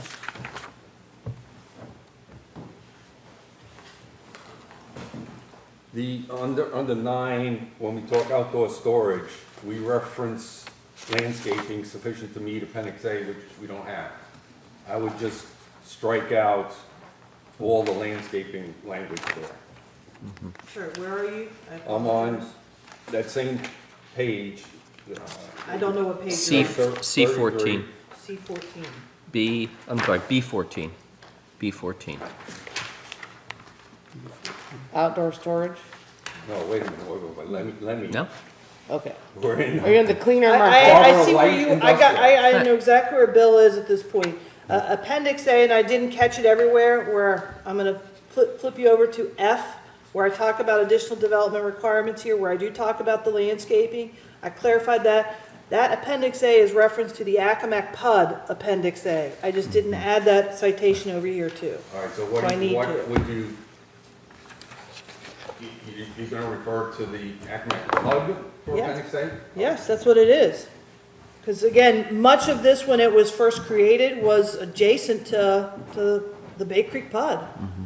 And they wanted to ensure they had sufficient buffers and boundaries and screening between the Bay Creek residential development, and anything that may happen around the harbor that's more intensive than residential use. Okay, so we're in the harbor of light industrial. Where is Accomack PUD relative to that? It borders it, see? It borders it, but it's not part of it. So I understand it's not part of it, but it referenced the landscape standards that were established in that document. And that's what we've So continued we're to. expecting somebody in harbor to go to the PUD, Appendix A, and meet those standards? Yes. That's what this is saying? Yes, Okay. because the Accomack PUD will now be an appendix of this document. Yeah, I understand when it's gonna be folded in, but I'm not sure I agree with. I don't know what's in that standard and how difficult it is gonna be to meet. It's a landscaping standard. All right, Yeah. I'll just take it as an open item for myself. to go Okay. Okay. on. Just further on down, on the D, conditional use, we have item 6, where we use our catch-all phrase of the zoning administrator can look at permitting and conditional use and expand. It's buried under conditional use. You would not know that under permitted. Because you as this board and the town council did not want to actually give that authority to the zoning administrator as a by right use. That was a decision to place that for a Listen to what I'm conditional saying. use consideration. What I'm saying is, I'm not opposed to what's stated here. I'm saying it's in perhaps the wrong place. Under permitted use, we don't make that statement. Under conditional use, we make the statement, and it's applicable to permitted and conditional uses.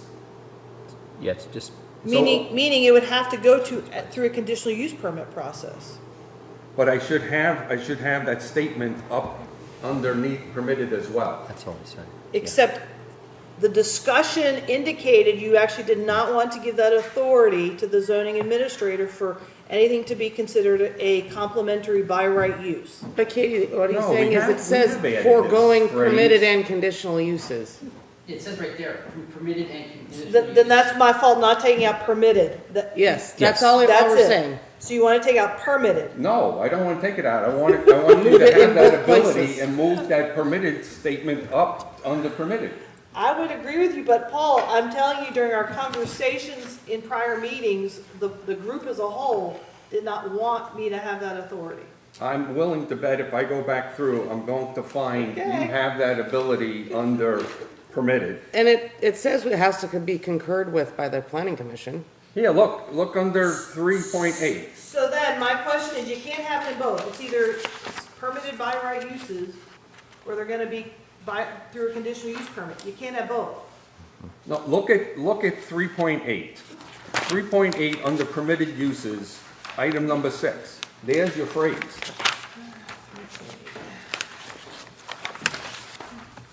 Hold on.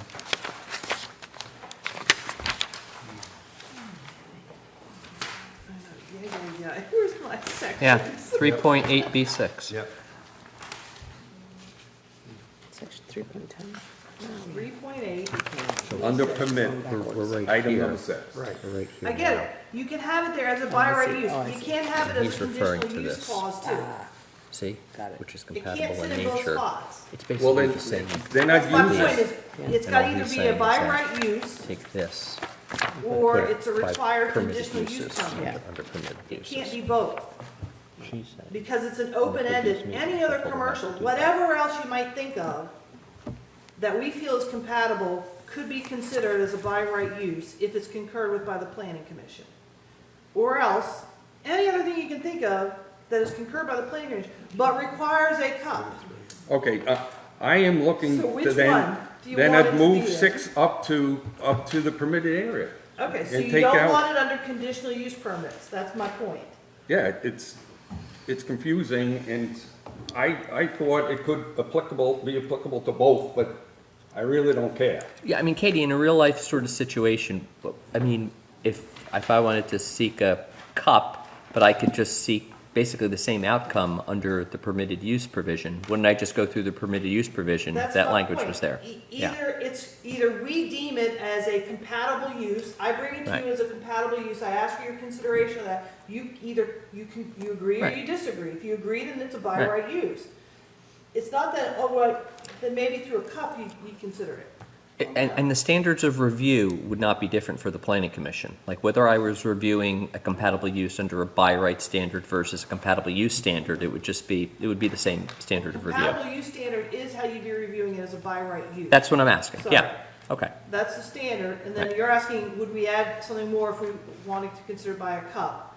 Part of the cup is, you're saying, maybe we need to have greater community involvement, review, and input. That's I why you see. go through a cup. Okay, But the okay. whole purpose of this statement is So you give want you, 6 to give go you away from D. flexibility on somebody in the permitted area to come in with something a little different. I understand that, Paul, and so I'm just now clarifying, you want me to move that to a permitted use, take it out of conditional uses? I Yes. can That see becomes that. a new 23. I got it. Okay. Can I ask a question under section 310, permitted uses? Is there a reason why we're taking out printing service? It's highlighted.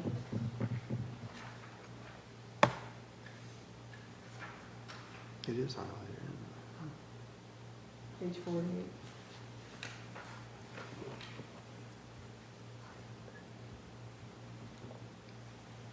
I don't recall off the top of Yeah, my I head. don't either. I really don't, so. Yeah.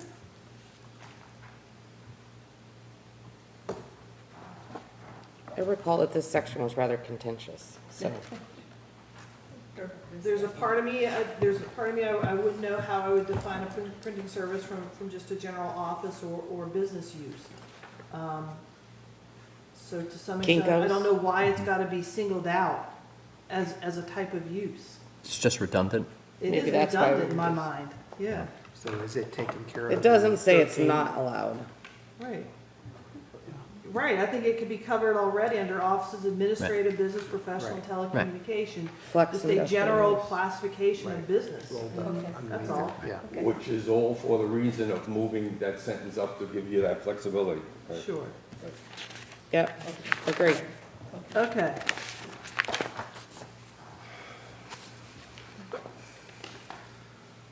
Okay, on to 3. And we talked about utilities already.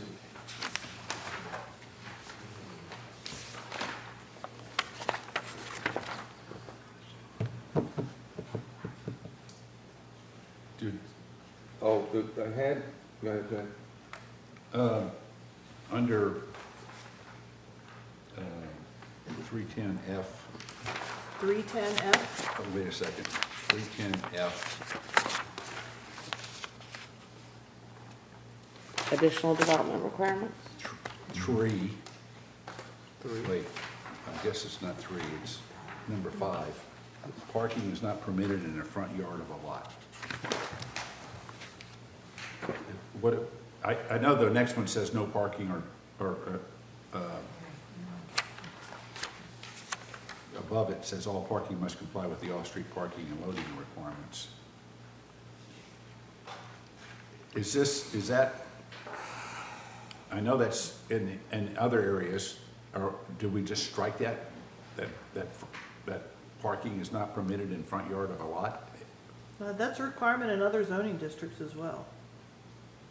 I know, so so my question is, Well, in light industrial, if you build a building, you would normally put the parking in the front. But if we left it in, we would say that they couldn't do that. Yeah, you know, I remember Zach pushing parking in behind, I don't know, we never got to revise parking. well, not in the harbor industrial, but down in the harbor commercial, yeah. Harbor commercial, I could see, but Well, this he is was harbor talking light even industrial. Stone Road, you know, C3, having up front the parking behind, which didn't. Have the in the storefront car. up front. Right. Yeah. That's the only time we're both talking about that. Right, I'm reading it correctly. That would be like Beach Street Market wouldn't be able to have the parking in the front if we left it in. But that's CR. I'm just saying, if it No, was I'm in sorry, industrial, C3. Sorry. I don't care where it is now. If it was in light industrial, it wouldn't be allowed if we left that bullet in, correct? That's correct. Right. So I think we want that flexibility in light industrial. So, yeah. Okay. All right, so on additional requirements, this is in harbor light industrial. So I am unclear, what do you want? Do Okay, you I'm want parking is not permitted, or Yeah, you want parking you- is permitted? No, not. I mean, Not permitted. Nope, keep it scratched out. Retain that, thank you. Wait. Now we're saying you can't have parking in the front? I thought we said we want to leave it scratched out. I don't know, that's why I'm asking for clarity, because I didn't get clarity just now, and so then I just heard parking. a whole different answer. Go You through crossed that, it was crossed off, so it's not in there. We don't even talk about it. So that Okay. means it's permitted. So it is permitted? Yes. Yeah. Okay. Thank you. Then I want to make sure I'm understanding this.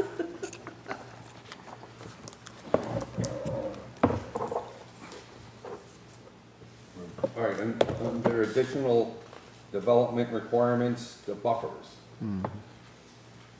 Now, this deals with Accomack PUD adjourning harbor light industrial. Okay, these sections. And so when you go to 1, I can understand that.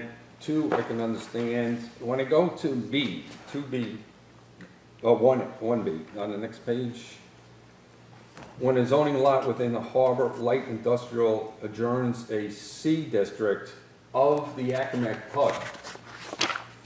So we need to insert of the Accomack PUD, shouldn't we? It is. It is. Adjoins Adjoins an Accomack Plantation PUD CO land use classification. Did she not do that in No, there? I have on my screen a copy Look here. at all this, it's got it all. No, I'm not talking about 1, 2, I'm talking You said 1B. 1B. Yeah. It's Yep. in the The clean version talks about zoning lot Yeah. within the harbor light industrial district adjourns a C district the following Oh, shall. she left it out. Yeah. You left it out. Yeah, let me tell you, I found that too, and this really pisses me off. I found you don't just press the button on your edited version to get what I got. Well, I'm sorry it pissed you off, Paul. It It was just- not our intent in this 377-page document to I be understand. completely error-free. I understand that. I'm just saying it requires you to sit with both documents there, plus your previous notes. That's what gets me uptight. I apologize, we were not as clean as you would prefer us to be. We will work harder. Well, I've got to get it to a clean version when it comes to town council. I absolutely understand that. That is my job as well. All right, so Yes. Accomack PUD has to be inserted in. Thank you. Yes.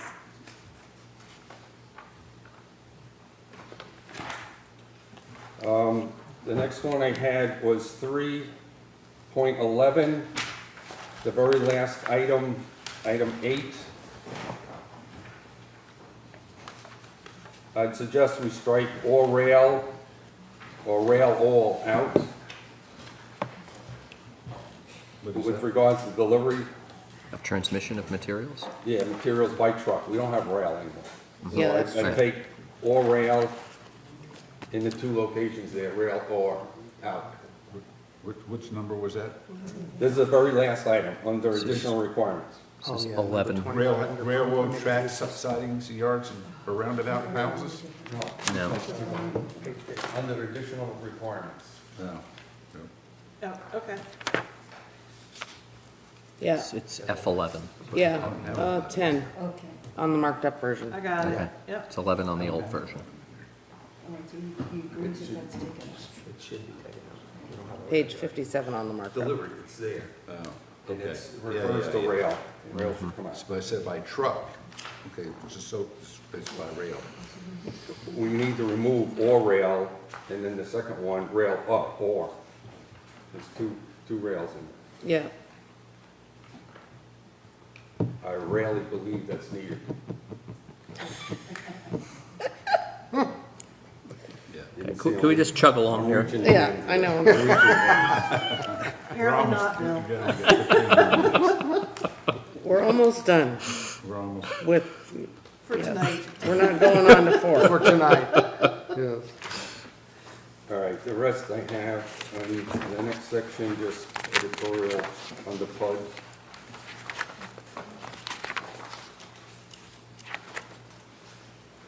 Do you have anything under PUD, Paul? No, I just have.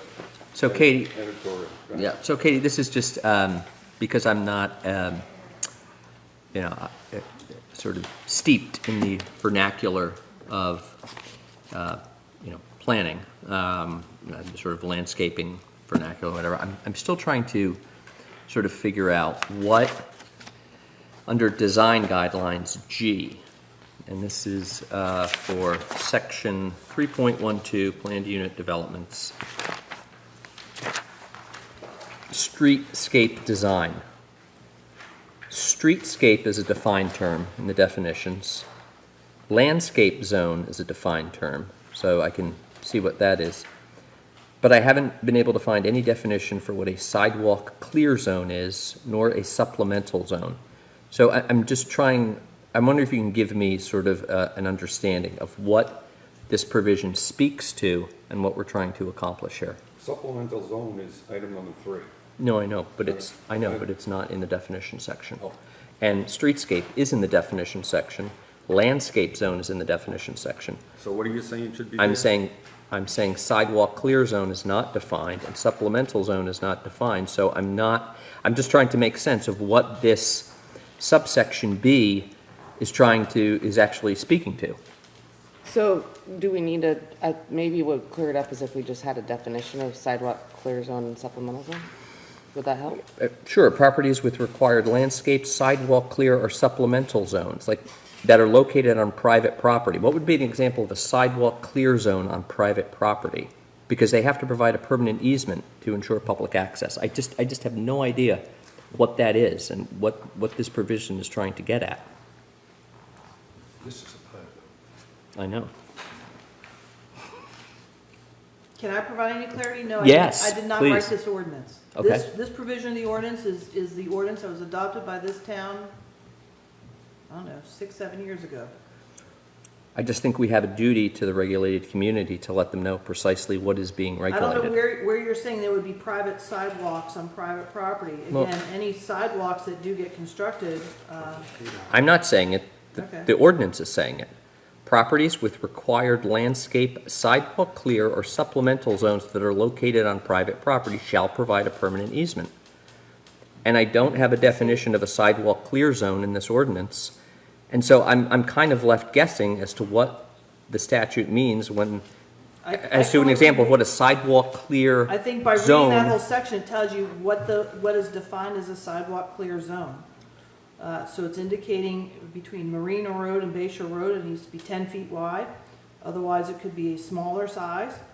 It needs to have a narrow existing adjacent sidewalks that shall provide an adequate transitional clear zone width for the purpose of providing a safe facilitation of pedestrian flow between the adjacent sidewalks as approved by the zoning administrator.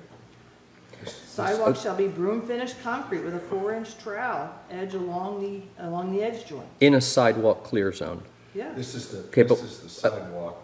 But again, it doesn't, again, that's fine that it says sidewalk clear zones located adjacent to Marina and Bayshore Road, but I'm like, okay, if I go to Marina Road and Bayshore Road, where is my sidewalk clear zone? Because I don't know what that means. I understand they have to be a minimum of 10 feet.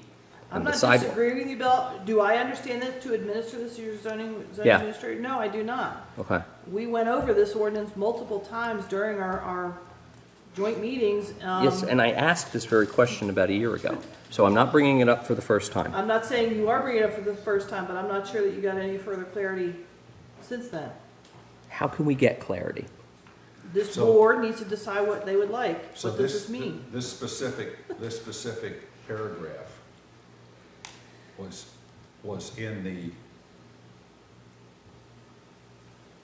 it's the Canoni property.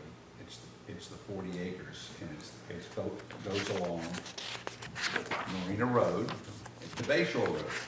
And we said they gotta have a sidewalk there. So, but there's no flats or anything there, I mean, so. But it's not a sidewalk this is talking about, it's a sidewalk clear zone. Does that mean there has to be a zone where there's no sidewalks? I don't know, I just, again, I don't know by reading this provision what I'm supposed to do if I am in a PUD. I have no idea. I know that if I'm Marina Road or Bayshore Road, it's a minimum of 10. I know that sidewalks have to be unobstructed for a minimum height of 8 feet. But I just don't know what a sidewalk clear zone is. I'm not trying to be argumentative. I just don't know. If somebody has some clarity, can tell me what that is, and to tell me what a, and So maybe the use of the word clear is the wrong thing. It shouldn't be in there. Maybe Okay. just a sidewalk zone. Because Bill is absolutely correct. That stretch around Marina Road, which is the U road over here, bringing you back to Bayshore Road, no sidewalks. Do you want there to be sidewalks in the future over there? I don't know. But Of this, course but we this, do. but this provision But doesn't, answer is it? that, forget that provision. Do you want sidewalks built over there? that From a into. safety I guess we do. That's correct. Okay. I guess we Built that do. into the ordinance. But I guess we also do, but if I'm you looking- put a little I'm looking circumflex on forward. 10 to mean it's This- 10 So feet. then with that said, if you really want sidewalks to be developed for that areas, then maybe it shouldn't be a sidewalk clear zone, maybe it should be a sidewalk zone. Zone, yeah. I think taking the word clear out makes it read a whole lot Yes. clearer. It does. Can you put a little circumflex on the 10, because it just says a minimum of 10, it means 10 feet, right? And Yes. all existing sidewalks shall be replaced in accordance with these provisions. So would those existing sidewalks in a PUD be considered a non-conforming use? No, I think they were just saying if there's any old sidewalks that don't meet the requirements of this, that In they'll that replace underlying them with a land. new. Yeah. I know, but there's a lot of homeowners who may have sidewalks that are not broom But they're- finished concrete. But they're not in a PUD. But they're not in a PUD. Yes, they are. They're Yes, they not are. in which PUD? Bay Creek. Well, that is the Accomack Plantation PUD. It is not. Okay, so defined by you're this saying this, ordinance. okay, so this, This is the PUD for This is How a to generic develop PUD. the 5 acres like, Anywhere on Lance the railroad Marine is property. doing and stuff. So- okay, so if this is a future-looking provision Yes, of how to develop a PUD in the future, yes. That's what this is. okay, then, okay, and I guess there are existing sidewalks and PUDs that are gonna be We developed in don't the know future? where they're gonna be located. But we're Right. basically telling them, But- we want you to have sidewalks. Okay, All right, okay, I'm gonna drop this. I still don't, I'm still confused as to what this definition is, what a sidewalk clear zone is. If you wanna take out clear, that's fine, just call it a sidewalk zone. But it seems to me that this is a term of art that's not defined, that we are sitting around here trying to figure out what this means. I think if you remove clear, then you say a sidewalk zone. Okay. It will be located immediately contiguous to the landscape zone and shall be continuous. And then I think it's clear there. Describe what that is. Yeah, I agree. Okay, great. So I think that's good. All right, we got 5 minutes. Where can we get? Can I 5 minutes? finish this one section? Is there any more in this section? No, This is on 313? no. You had nothing under open space, you had nothing under the Bay Crossing Editorial, Flood. that's later. Later, you gotta come back to those? No, I'm going to give you a table of when you clean up your references. I've gone through this. So you have no comments on open space? Yes, spelling comments and grammar comments, but Right, nothing that'll beyond come that. later. We can do that, yeah. And nothing on the Bay Crossing plan? No, I you do moved have up? Bay Cross. That's not in here, so. 314 is Bay Crossing. 314 is Bay Crossing. Yep. It's in the red line version, Yeah. It is. page Shall I make it 68. into the clean version? Right? Yeah. All right, so under B, we have the zoning ordinance shall not be applicable to item 35, which we have now deleted. And item C, conditional uses. You need to take a look at those two items and determine, can we just drop it Sure. altogether?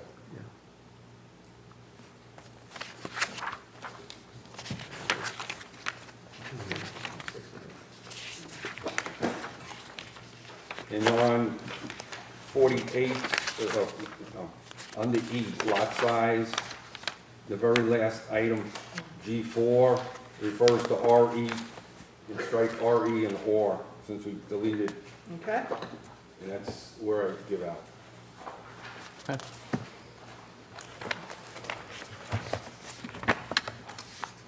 Anybody else have any other thing in that? No, Paul was very thorough. Okay, so we're through Article 3.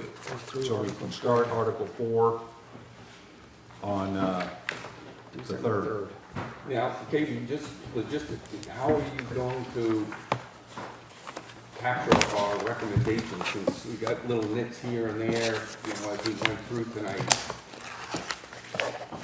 Or summarizing for a motion when all is said and done, because by our next meeting, we'll have forgotten what we just said tonight. But it's recorded somewhere, and that will be part of our eventual motion to recommend approval to town council. So some of these I view as clerical corrections. Right.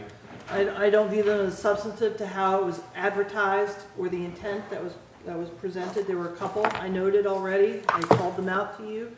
That's part of your planning commission recommendation.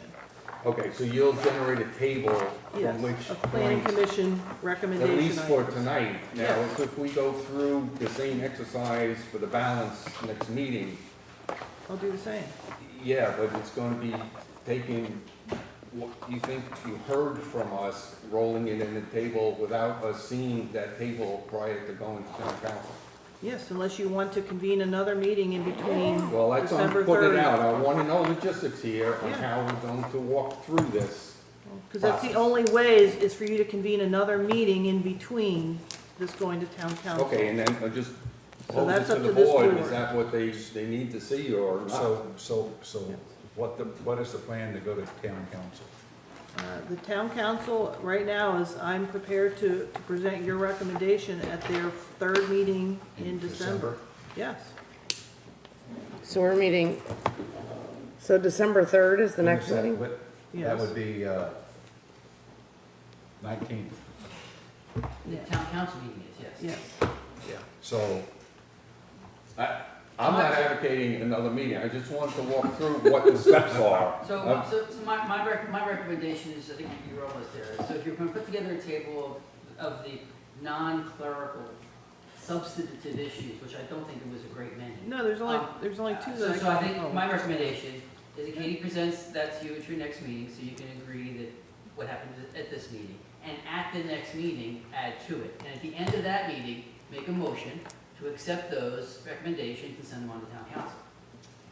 And then all that stuff will be folded into Then a clean version that town council will say, you're up to speed, if you like it, pass judgment, and it's finished. I won't say it's gonna get rolled into a clean version by then, because we have a lot of work to do, as you have Okay, and noted. that's again They, where I they will have have a a problem. written staff report with the planning commission recommendation written out. Right, so that table that you would approve, Katie would present that Yes. table to town council, and the town council can consider that as your recommendation. Okay, and then I'm gonna trust the staff to now update the zoning administrator with all the grammatical issues and the references, plus these few changes that we have. We won't be seeing that at town council, we'll just trust once we raise our hand and say, yep, we're finished, and let's move on. The table I was proposing would not have grammatical changes, yes, that's a staff function that you're trusting the staff's gonna do.